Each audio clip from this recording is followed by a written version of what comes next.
فطيرة الإنجاز عايزة أقول لكم دي بقى من جمالها تبهري البيت كله بيها. حاجة كده عظمة بجد. شايفين الجمال؟ الله أكبر. تحفة. حاجة كده تشرف بجد، وخصوصا في العزومات. إن شاء الله لما تجربوها أنا متأكدة تنبهروا بيها. أول حاجة كده معايا 4 أكواب من الدقيق. حجم الكوباية اللي أنا بستخدمها بالنسبة للسوائل 250 مللي لتر، أو تستخدمي أي كوباية متوفرة عندك اللي هتعيري بيها الدقيق هتعيري بيها المية.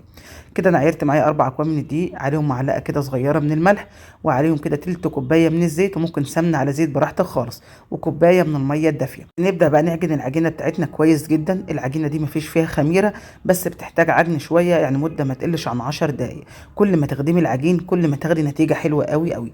تعجني العجينه بتاعتك كويس جدا وتخلي ملمسها ناعم، هتاخدي نتيجه ممتازه. انا هنا بعجن العجينه لمده 10 دقائق. طبعا انا بفصل الكاميرا وبعجن العجينه، وبعد كده برجع لكم تاني عشان طبعا ما اطولش عليكم. شايفين ملمس العجينه عامل ازاي؟ عايزه اقول لكم المقادير مظبوطه جدا ما شاء الله. هتعمل معانا فطرتين من الحجم اللي شفتوه معايا في البدايه. خلاص العجينه بتاعتنا جاهزه معانا تمام. هديلها بس كده رش الزيت كده على وشها. وطبعا لازم اسيب العجينه بتاعتي ترتاح، حتى لو العجينه مفيش فيها خميره لازم تسيب العجين يرتاح عشان تاخدي نتيجه كويسه. فهنسيبها كده حوالي نص ساعه، وبعد كده هنرجع لها تاني ونشوف العجينه بتاعتنا عامله ازاي. بغطيها كده الاول بكيس، وبعد كده برضو بغطيها بفوطه واسيبها لما ترتاح. وكل ما ترتاح العجينه معاكي كل ما تاخدي نتيجه احسن واحسن. يعني اقل حاجه تسيبيها نص ساعه. لو حبيتي تسيبيها اكتر من كده مفيش مشكله خالص، بما ان مفيش فيها خميره فمش هيجرى لها اي حاجه. ودلوقتي على ما العجينه بتاعتنا ترتاح نجهز الحشوه بتاعتنا. معايا كده 300 جرام من اللحمه، ومعايا بصلتين صفيتهم كويس جدا من ميتهم بالشكل اللي انتوا شايفينه ده. هضيف البصل كده معايا على اللحمه، واضيف كده معايا فلفل حامي وبارد، وطبعا الحامي ده بيكون على حسب الرغبه براحتك خالص. واضيف هنا معايا معلقتين كبار من الجبنه الموتزاريلا هيعملوا كده على تماسك اللحمه معانا. وهنضيف بقى البهارات بتاعتنا عباره عن ملح، فلفل اسود، بابريكا، رشه بسيطه قوي من بهارات اللحمه او من ال7 بهارات.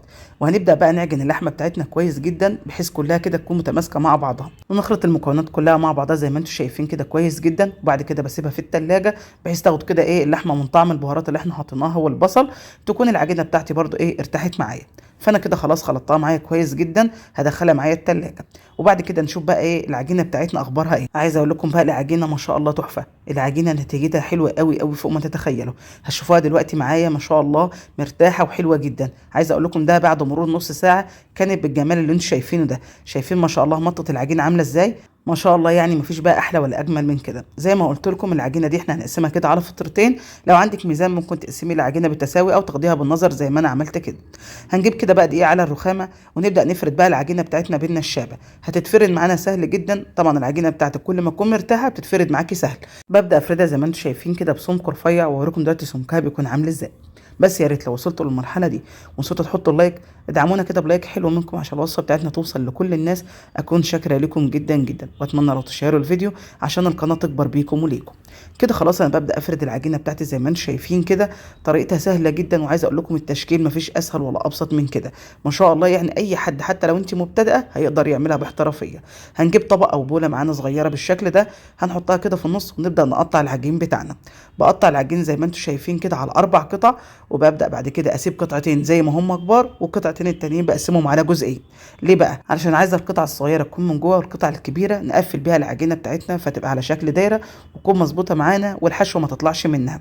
فانا قسمت زي ما انتم شايفين كده على 4 قطع الاول، وجيت قسمت كده بالسكينه زي ما انتم شايفين كده القطعه دي على 2 واللي قصادها على 2، والاتنين دول هسيبهم زي ما هم كبار كده.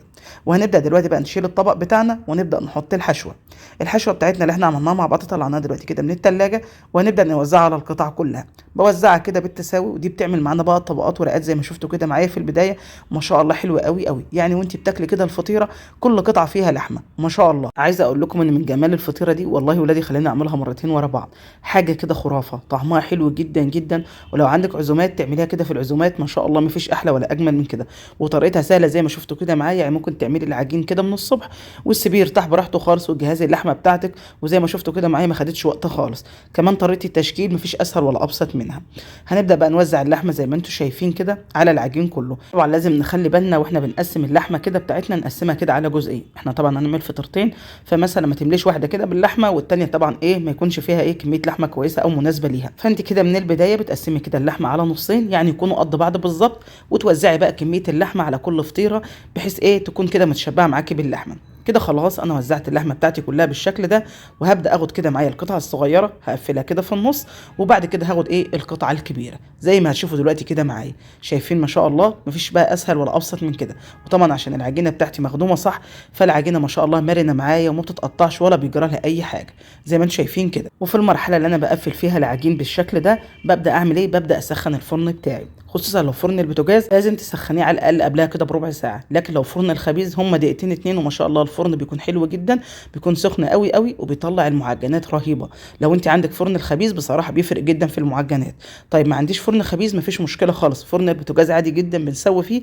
انا نفسي بسوي في فرن البوتاجاز مفيش اي مشكله، بس لازم اسخن في المرحله دي الفرن معايا كويس جدا، بحيث لما ادخل معايا الفطاير تستوي معايا كويس وما تكونش طبعا ناشفه مني. انتوا عارفين لما بندخل الفطاير او المعجنات بالذات على فرن بارد، العجين على ما يستوي وياخد بقى وقته كده في الفرن بيبدا بقى العجين ينشف منك، ومهما حتى تغطيه بعد ما يطلع من الفرن استحاله عايزه اقول لكم يطلع معاكي طري. فانت لازم تدخليه على فرن ساخن جدا. زي ما انتم شايفين كده انا بقفل العجينه بتاعتي كويس جدا، وبقفل زي ما انتم شايفين كده بحيث ما يكونش فيه اي لحمه ظاهره مني، لان طبعا اي لحمه هتطلع طبعا هتتحرق معانا في الصينيه. فانا بقفلها كده كويس قوي زي ما انتم شايفين كده. بعد ما اقفل العجينه دي بعمل ببدا اركنها على جنب وافرد الثانيه. وزي ما قلت لكم انا في المرحله دي بولع الفرن على ما الفرن يسخن، تكون دي عدى عليها كده ربع ساعه، ابدا افردها في الصينيه بتاعتي، ادخلها الفرن تستوي. على ما اخلص الثانيه تاخد وقتها برده وترتاح، ابدا افرد الثانيه وهكذا. هبدا دلوقتي كده افردها في صينيه فرن دهنها كده بالزيت او بالسمنه على حسب بقى المتوفر عندك. هتبداي تفرديها تتفرد معاكي سهل جدا. في المرحله دي ممكن على الوش تحطي جبنه موتزاريلا او تدخليها زي ما هي كده. انا عن نفسي حطيت كده على الوش جبنه موتزاريلا، ودي طبعا اختياري تدخليها على المرحله دي. بس خطوه وانا بضيف الجبنه الموتزاريلا بصراحه ما ظهرتش معايا في الفيديو او ما استورتش بمعنى اصح. فانا عملت دخلتها كده تستوي في الفرن، واول ما خلاص عرفت ان الفطيره خدت معايا لون من تحت وبدات تتماسك كده من فوق، رحت حطيت كده على الوش رشه جبنه موتزاريلا، لان اولادي بيحبوا الجبنه الموتزاريلا جدا في الفطاير. طبعا انا قلت لكم ممكن تستغنوا عن الخطوه دي خالص، هتتحمر ووشها هيبقى متحمر وجميل ومش محتاج جبنه موتزاريلا ولا اي حاجه خالص. الخطوه دي اختياري، يعني ممكن تستغني عنها. فردت الفطيره بتاعتي بالشكل ده، هدخلها الفرن معايا على درجه حراره عاليه جدا، اعلى درجه عندك في الفرن، عشان في ناس كتيره جدا بتقول لي 180 ولا 200. اعلى درجه عندك في الفرن هتدخليها. اول ما تاخد معاك لون من تحت تفتحي عليها الشوايه، وهتطلع بالجمال اللي انت شايفاه ده. شايفين ما شاء الله شكلها عامل ازاي؟ طبعا قطعتها بالشكل اللي انتم شايفينه ده، الجبنه بقى سايحه. ودي بقى المرحله اللي ولادي طبعا بيكونوا فرحانين بيها. طبعا استنيتها لما تبرد معايا.